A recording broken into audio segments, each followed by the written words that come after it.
Welcome to the Intune Guitar Academy. Today I'm going to be talking to you about a cool little amp from the company called Hughes and Kettner. Hughes and Kettner has quite a long history. It dates back to the early 80s when two brothers were making guitar amps.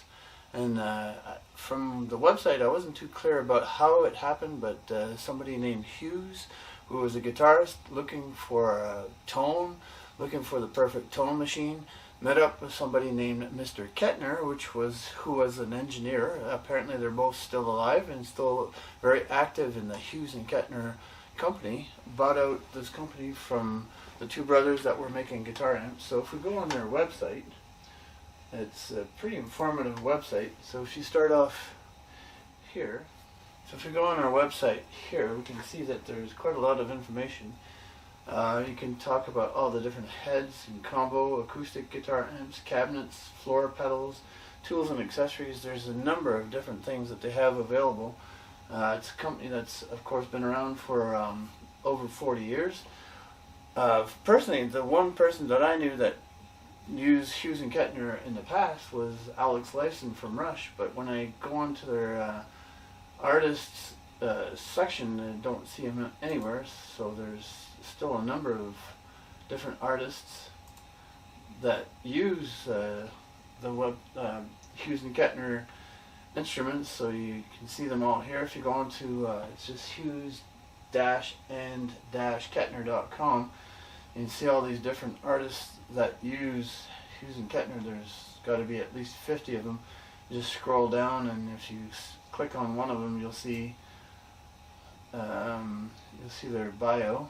So Jamie Trevino is just one of them. Hair metal band, so that's probably why I clicked on it. It looked like somebody from Motley Crue. So it's anyways, it gives you a bio. So there's a bunch of different people that use Hughes and Kettner amps, and of course what I'm talking to you about today is a different type of instrument that's from this company, Hughes and Kettner. It's part of their let's see, products. If you click on products,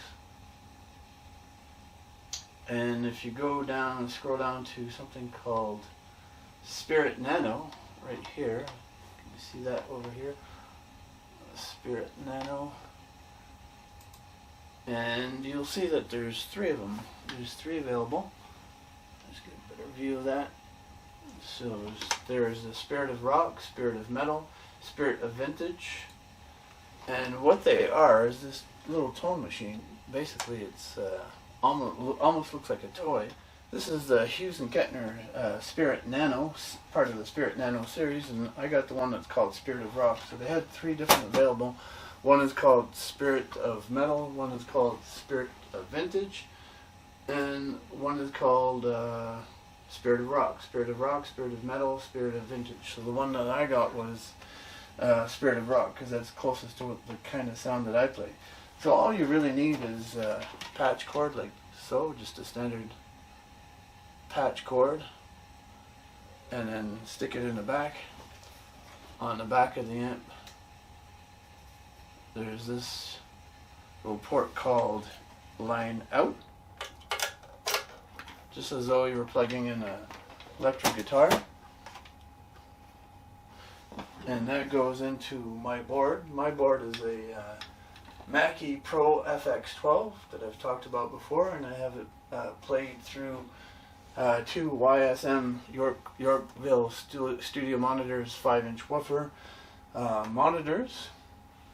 And I have it on mute, of course, now, because I don't want it, as I'm plugging stuff in, I don't want it to make all kinds of noise in my speakers. So I've got it plugged into my Fender Strat. I plug it into the port that's called input, right there.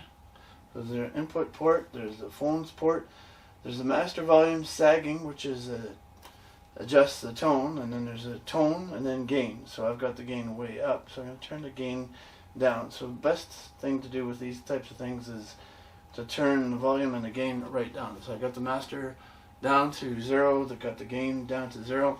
I'm going to take my electric guitar here, and then the on-off switch is in the back. So as it turns on, you see a cool blue light right here. I love the look at this. And I paid about just over $200 Canadian for this thing. So it's a very inexpensive machine. It was on sale at Christmas time, so I think I bought it just a few days after Christmas, between Christmas and New Year's. So they had a bit of a sale on Long McQuaid. And normally the price listed on the website, I think it's about $300. So it's very inexpensive. But the sound that you get out of this thing, so I'm just going to turn the mute off my my board here, and I got it turned.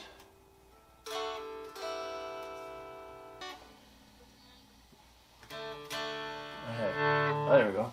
I have to turn the gain up a little bit. So I got the gain, I got the master just about maybe 2 o'clock, and the gain up, I'd say around 10 o'clock. I don't know if you can see that here. That's the gain. So the gain, that's the 12 o'clock position. I'll turn the master right down. The sound that comes out of this is pretty incredible.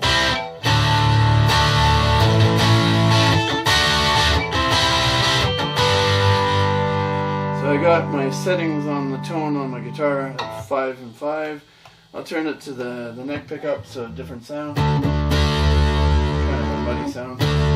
So I turn the tone to 12 o'clock. It's really muddy sounds.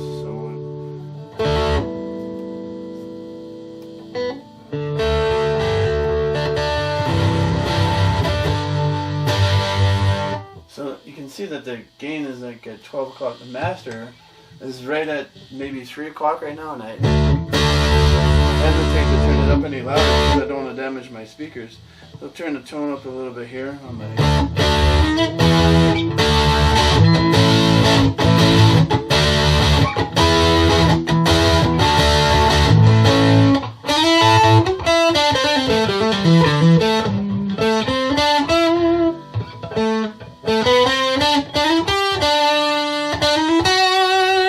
So it's got a really nice classic rock sound, so you can do a little bit of Santana.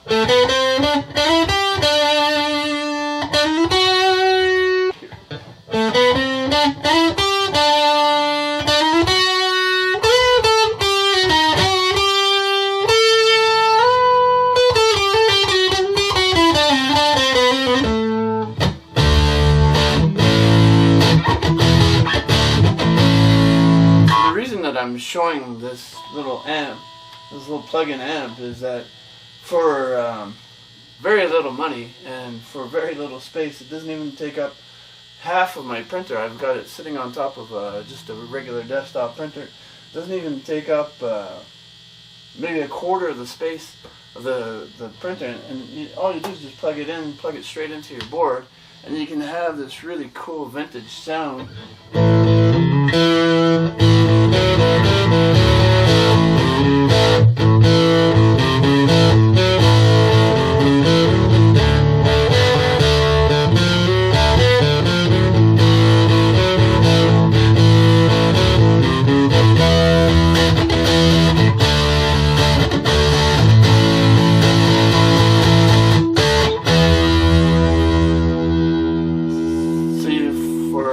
Like as I was saying, for very little money, very little space, it's got this really cool vintage sound that you can use to record.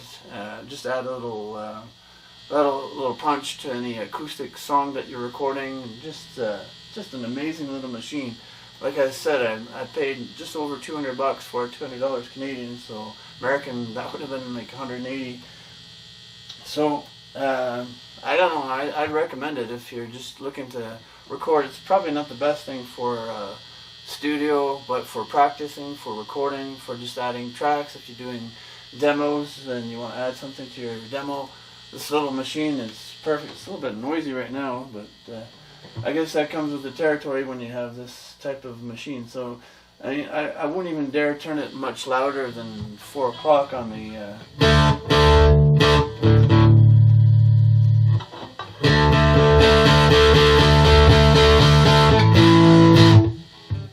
amazing little thing. So from the Hughes and Kettner company, it's a German-based company. This one is Made in China, designed in Germany like all their equipment is, but this little machine is made in China. So again, there's 3 different models to choose from. The Spirit of Vintage. Turn this down because it's very noisy. So it's Spirit of Vintage, Spirit of Metal, and Spirit of Rock. So I can't say enough good things about this. I've used it a few times to create demos and just for practicing at home, playing along to songs on YouTube and just trying to learn tunes. It's not too loud because as I've mentioned before, I live in a townhome, so I can't be too loud here. So anyway, what can I say? It's a great little machine. Hughes and Kettner Spirit of Rock Nano series. Go out and get one.